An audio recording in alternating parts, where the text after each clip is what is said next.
శివాయ. ఓం నమో నారాయణాయ. నరదృష్టి కర్మ, సంచిత కర్మ, ప్రారబ్ధ కర్మ, ఆగమిక కర్మ, దగ్ధ నివారణ, తులాభార కాళభైరవాయ నమో నమః. ఓం వక్రతుండ మహాకాయ కోటి సూర్య సమప్రభ నిర్విఘ్నం కురు మే దేవ సర్వకార్యేషు సర్వదా. హరి ఓం. మా ఛానల్కి స్వాగతం. చూస్తున్న వీక్షకులకు, ప్రేక్షకులకు, ప్రియ కాళభైరవ భగవద్బంధులకి స్వాగతం పలుకుతూ అందరికీ ముందస్తుగా వినాయక చవితి పండుగ శుభాకాంక్షలు. మనం ఆది పూజ్య మహాగణాధిపతి. మనం ఏ పూజను ప్రారంభించినా గణపతి స్వామికి పూజ చేసుకుంటాం కనుక భాద్రపద మాస శుద్ధ చవితి వినాయక చవితి కనుక మనమందరము గణపతి స్వామి యొక్క పూజ చేద్దాం. కలుషితములైనటువంటి వినాయకుని పూజ చేద్దాం. మట్టి గణపైకి పూజ చేసుకుందాం.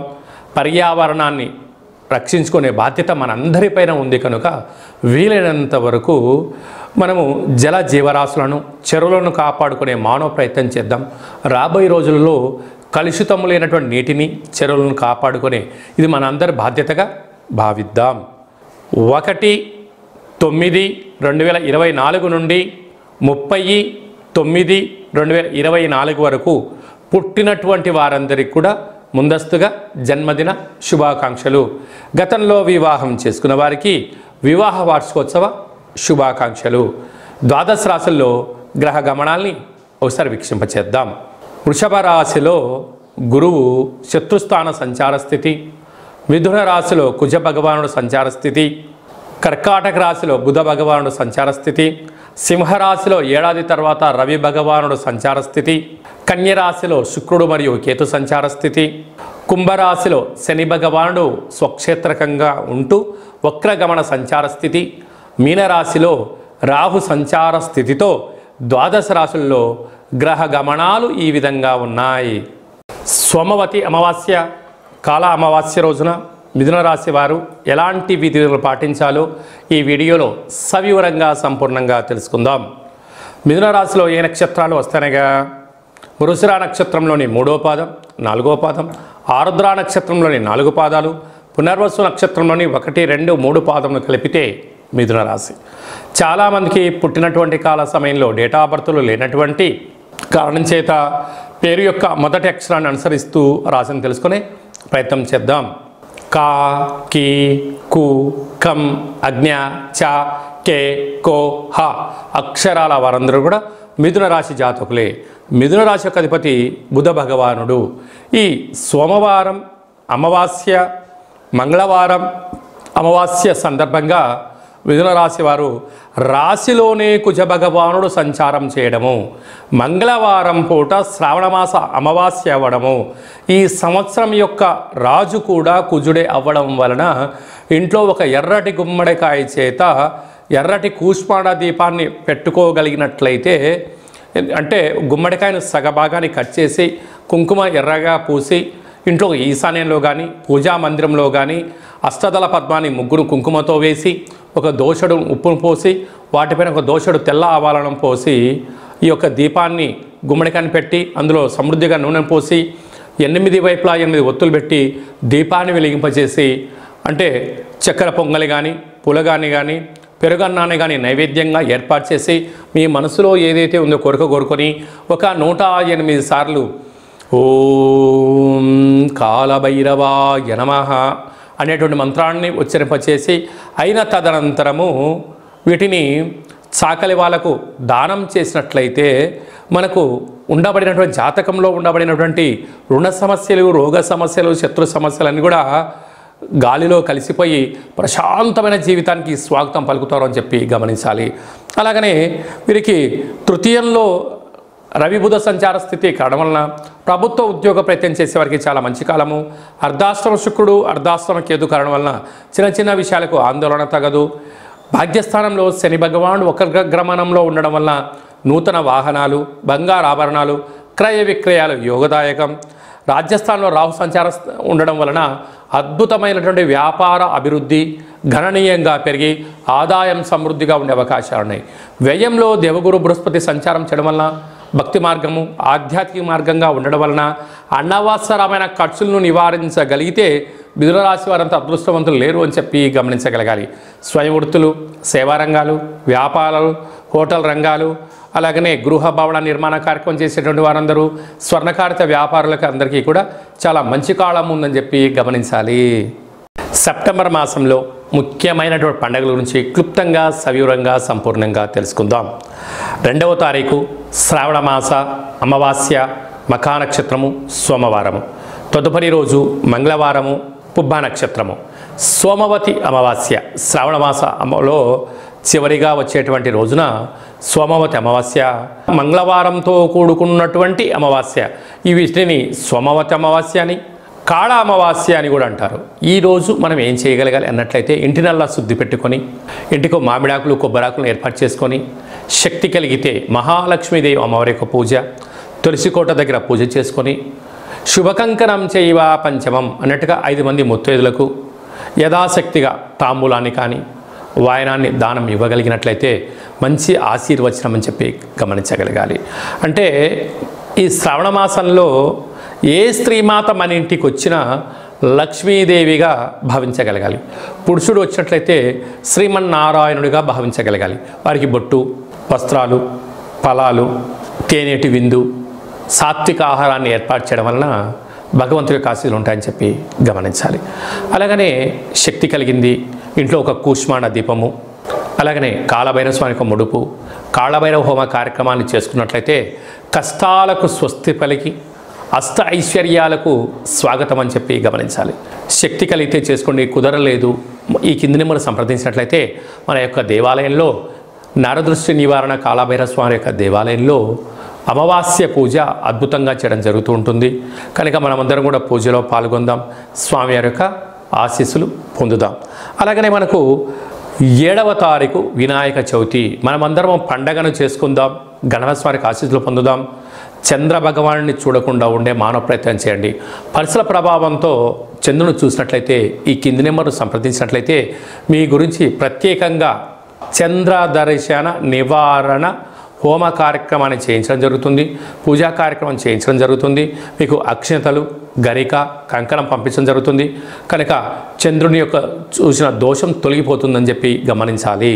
అలాగనే మనకు 11వ తారీఖున విఘ్నేశ్వర స్వామివారి శరన్నవరాత్ర జరుగుతున్నటువంటి అష్టమి బుధవారము, జ్యేష్ఠ నక్షత్ర సందర్భంగా ఇది చాలా అరుదుగా వచ్చేటువంటి కార్యక్రమం. కనుక కాళ అష్టమి పూజ చేసుకున్నట్లయితే తంత్ర తాంత్రిక వర మహా కాళభైరవ స్వామికి ఆశీస్సులు ఉంటాయని చెప్పి గమనించాలి. అలాగనే మనకు 17వ తారీఖున అనంత చతుర్థి, విఘ్నేశ్వర స్వామివారు సాగర తీరం అంటే జల నిమజ్జనానికి ప్రయాణం చేసేటువంటి రోజు. మనమందరము కూడా స్వామివారి యొక్క నిమజ్జన కార్యక్రమంలో పాల్గొందాం. ఆహ్లాదకరమైనటువంటి కోలాటాలు, విందులు, వినోదాలు, భక్తి పార్వశ్యంతో గణపతి స్వామివారిని గంగమ్మ ఒడికి చేర్చే ప్రయత్నం చేద్దాం.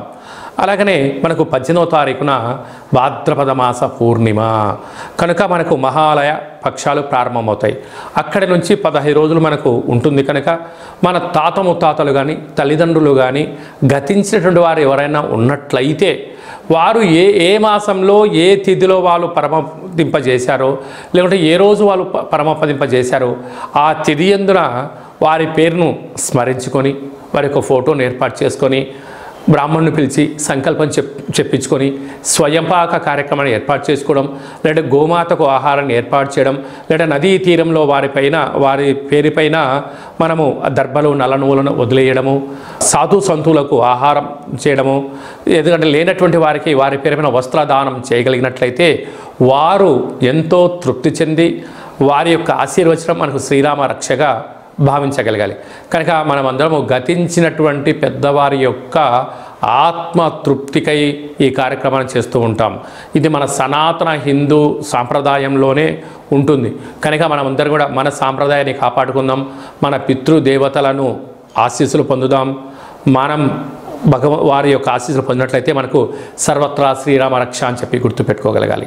అలాగా మీకు పరిస్థితుల ప్రభావం చేతనో కొన్ని అనివార్య కారణాల వలనో చేయలేని పరిస్థితి ఉన్నట్లయితే ఈ కింది నెంబరు సంప్రదించినట్లయితే మీకు వీడియో కాల్ ద్వారా కార్యక్రమాన్ని చేయించి చూపించి ఈ యొక్క సాధువులకు, సంతువులకు, గోమాతకు వారి పేరుపైన ఏర్పాటు చేయించడం జరుగుతుంది కనుక ఆసక్తి గలవారు ఈ కింది నెంబర్ సంప్రదించవచ్చు. ఇంకనూ ఈ భాద్రపద మాసంలో మనం విజయం సాధించగలగాలి అన్నట్లయితే ఈ యొక్క పాత్ర కంచు పాత్ర అంటారు. ఈ యొక్క పాత్రలో 12 రాసులను అచ్చు వేయడం జరుగుతూ ఉంటుంది. ఈ పాత్ర వల్ల ఎలా ఉపయోగమో ఒకసారి చూద్దాం. ఈ కర సహాయంతో ఇలా ఒకసారి శబ్దం చేసినట్లయితే ఓంకార శబ్దం రావడం జరుగుతూ ఉంటుంది.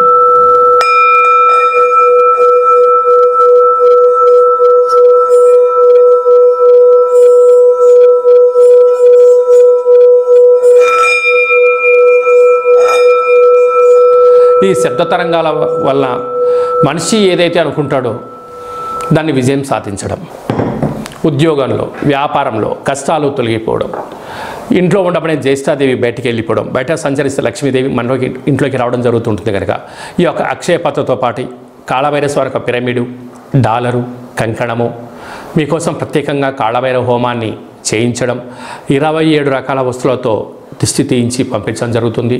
ఒక్కొక్క నెలలో ఒక్కొక్క కాళభైరవ స్వామివారు ఉంటారు. ఆ కాళభైరవ స్వామివారికి 12 మాసాలు మీ యొక్క గోత్రనామాల మీద పూజ చేయడం జరుగుతుంది కనుక మనం అందరం కాళభైరవ స్వామి యొక్క సేవ చేద్దాం.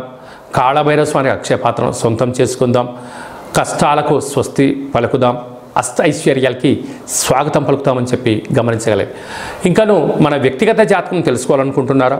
మీరు పుట్టినటువంటి కాల సమయంలో మీకు పెట్టినటువంటి పేరు, డేటు, నెల, సంవత్సరం, సమయం రాసి మీరు వాట్సాప్ పంపించగలిగినట్లయితే సంపూర్ణంగా 100 సంవత్సరాల జాతకాన్ని వ్రాసి పంపించడం జరుగుతుంది. మీరు పుట్టినప్పుడు గ్రహ గమనాలు ఎలా ఉన్నాయి, ప్రస్తుతం ఎలా ఉంటున్నాయి, రాబోయే కాలంలో ఎలా ఉండబోతున్నాయో సవివరంగా సంపూర్ణంగా తెలియజేయడం జరుగుతుంటుంది. చాలామందికి పుట్టినటువంటి కాల సమయంలో డేటా బర్త్లు లేనటువంటి కారణం వలన మీ పేరు యొక్క మొదటి అక్షరాన్ని అనుసరిస్తూ రాశిని తెలియచేస్తూ గవ్వళ ద్వారా అనగా కాళభైరవ ఉపాసన చేత రమణ శాస్త్రం ద్వారా భూత, భవిష్యత్, వర్తమానాన్ని తెలియజేయడం జరుగుతుంది. ఆసక్తి గలవారు ఈ కింది నెంబర్ను సంప్రదించి అపాయింట్మెంట్ తీసుకొని సంప్రదించగలరు. వ్యక్తిగత జాతకాన్ని తెలుసుకుందాం. కష్టాలకు పులి స్టాప్ పెట్టుకుందాం. అష్ట ఐశ్వర్యాలకు స్వాగతం పలుకుతాం. ఎప్పుడు మంచి కాలం ఉంది, ఎప్పుడు మంచి కాలం లేదు, ఎప్పుడు ఏది ప్రారంభించాలి, ఎప్పుడు ఏది ప్రారంభించకూడదో మనం తెలుసుకునే మానవ ప్రయత్నం చేద్దాం. భగవంతుడి యొక్క ఆశీస్సులు పొందుదాం. అలాగనే మీ అబ్బాయికి కానీ అమ్మాయికి కానీ తరచూ ఎంత ప్రయత్నం చేసినా వివాహం అవ్వడం లేదా, అవ్వకపోవడం గల కారణం ఏంటి, జాతకంలో ఎలాంటి యోగం ఉంది, ఎలాంటి దోషం ఉందో తెలుసుకునే ప్రయత్నం చేద్దాం. అలా వచ్చినటువంటి వధువు యొక్క జాతకంలోని వరుడు యొక్క జాతకంలో వీరిద్దరి యొక్క జాతకాలు ఎలా కలుస్తున్నాయి, వీళ్ళ పాదాలు, గణాలు, గుణాలు, వివాహ తదంతరం వీరికి ఎలాంటి యోగాలు ఉన్నాయో కూడా సవిరంగా కూడా తెలుసుకునే ప్రయత్నం చేద్దాం. అలాగా వివాహమైన దంపతులు తరచుగా నిత్యం గొడవ పడుతున్నారా, ఎవరికి వారే యమునా తీరి అన్నట్టుగా ఉంటున్నారా, భేదాభిప్రాయాలతో ఇబ్బంది పడుతున్నారా, ఎందుకు ఇలా జరుగుతుంది, మీ జాతకంలో ఎలాంటి దోషాలు ఉన్నాయి, గ్రహ గమనాల్లో గ్రహాలు యొక్క ప్రభావం మీద ఎంత పడిందో తెలుసుకొని చిన్న చేర్పులు మార్పుల కారణం చేత కాళభైరవ స్వామి ఆశీస్సుల చేత మీరు పాలు పెరుగు ఎలా కలిసి ఉంటాయో, పాలు నీళ్ళు ఎలా కలిసి ఉంటాయో, పార్వతీ పరమేశ్వరు ఎలా కలిసి ఉంటారో కలిసి ఉండేటువంటి ఆధ్యాత్మిక సలహాలు, సూచనలు ఇవ్వడం జరుగుతుందని చెప్పి గమనించాలి. కనుక మనమందరము కూడా స్వామివారి యొక్క ఆశీస్సులు పొందుదాం. ఎడబాటైనటువంటి భార్యాభర్తలు కలిసి ఉండేటువంటి ప్రయత్నం చేద్దామని చెప్పి గమనించాలి. అలాగనే మనం అనేక ప్రాంతాల్లో మనకు విఘ్నేశ్వర స్వామి యొక్క మండపాలు ఉంటాయి. ఒక్కొక్క మండపం వాళ్ళు ఒక్కొక్క రకమైన వినాయకుడిని, ఒక్కొక్క రకమైనటువంటి అలంకరణ చేస్తూ ఉంటాం. అలాంటి వినూత్నంగా ఎవరైతే మండపాలు నిర్వహణ కార్యక్రమాలు చేస్తున్నారో వారందరూ ఈ నెంబర్ సంప్రదించి మీ ఫోటో, ఆ వినాయకుడి యొక్క మండపం స్థలం అడ్రస్ పంపించగలిగినట్లయితే మీ యొక్క మండపాన్ని మా యొక్క యూట్యూబ్ ఛానల్లో మాకు ఉండబడినటువంటి ప్రసార మాధ్యమంలో ఏర్పాటు చేసి ప్రపంచంలో అన్ని మూలలలో ఉండబడిన గణపతి స్వామివారిని ఒక ట్రాక్ పైకి తీసుకొచ్చి ఒక వేదికను ఏర్పాటు చేస్తున్నాం. మన యొక్క మండపాన్ని మన ప్రాంతం వారే కాకుండా విదేశాలలో ఉండబడిన వారందరూ కూడా దర్శించుకునేటువంటి ప్రయత్నం చేయడం జరుగుతూ ఉంటుంది. అలాగనే మీ యొక్క ప్రాంతంలో మీ యొక్క వినాయకుడి చేతిలో ఉన్నటువంటి మహాప్రసాదాన్ని గతంలో ఎవరైనా లడ్డును కొన్నట్లయితే, ప్రసాదాన్ని సొంతం చేసుకున్నట్లయితే, ఆ లడ్డు ప్రసాదం కొన్నటువంటి వారి యొక్క వివరాలు మాకు పంపించగలిగినట్లయితే, ప్రపంచంలో నలుమూలల అనేక ప్రాంతాల్లో లడ్డు కొన్నటువంటి భక్తులందరికీ కూడా ఒకచోట చేర్చేటువంటి హిందూ ఆధ్యాత్మిక గణపతి లడ్డూ స్వామి యొక్క ప్రసాద సమ్మేళన మహోత్సవ కార్యక్రమం ఏర్పాటు చేద్దాం. కనుక మనమందరం ఈ సమ్మేళనంలో పాల్గొందాం. లడ్డు కొన్నటువంటి వారందరూ గత సంవత్సరంలో 20 ఏళ్ళ కిందట, 25 ఏళ్ళ కిందట ఈరోజు దాకా లడ్డు కొన్నటువంటి వాళ్ళు ఎవరైనా ఉన్నట్లయితే ఈ కింది నెంబర్ను సంప్రదించినట్లయితే మిమ్మల్ని అందరినీ కూడా ప్రపంచమంతలో మిమ్మల్ని పరిచయం చేసి లడ్డు కొన్నటువంటి వారందరినీ ఒకే చోట చేర్చేటువంటి ఒక మహోన్నతమైన హిందూ ఆధ్యాత్మిక సమ్మేళన కార్యక్రమంగా భావించి మనమందరం ఒక చోట చేరి మనం స్వామివారి యొక్క ఆశీస్సులను అందరికీ ఇచ్చిపుచ్చుకునే ప్రయత్నం చేద్దాం. కనుక లడ్డు కొన్నట్టు భక్తులందరూ కూడా ఈ కిందను సంప్రదించి మీ యొక్క పేరు, ఏ సంవత్సరంలో కొన్నారు, ఎంత కొన్నారు అని వివరాలు తెలియచేయగలిగితే మిమ్మల్ని అందరినీ ఒకే చోట చేర్చే ప్రయత్నం జరుగుతుంది. కనుక మనమందరం కూడా ఈ గణపతి మహా లడ్డు సమ్మేళనంలో పాల్గొందాం. గణపతి స్వామికి ఆశీస్సులు పొందుదాం. అందరికీ స్వామి యొక్క ఆశీస్సులు ఉండాలని కోరుకుంటూ ఆశీర్వచనం. ఓం కాళకాలాయ విద్మహే కాళాతీతాయ ధీమహి తన్నో శ్రీ కాళభైరవ దేవత ప్రచోదయాతు. శతమానం భవతి శతాయు పురుష సతేంద్రియ ఆయుష్యేవేంద్రియే ప్రతిష్టతి. ధనం ధాన్యం బహుపుత్రలాభం శత సంవత్సరం దీర్ఘమాయు. సర్వే జనా సుఖినో భవంతు. లోకా సమస్తా సుఖినో భవంతు. సర్వం విఘ్నేశ్వరార్పణమస్తు.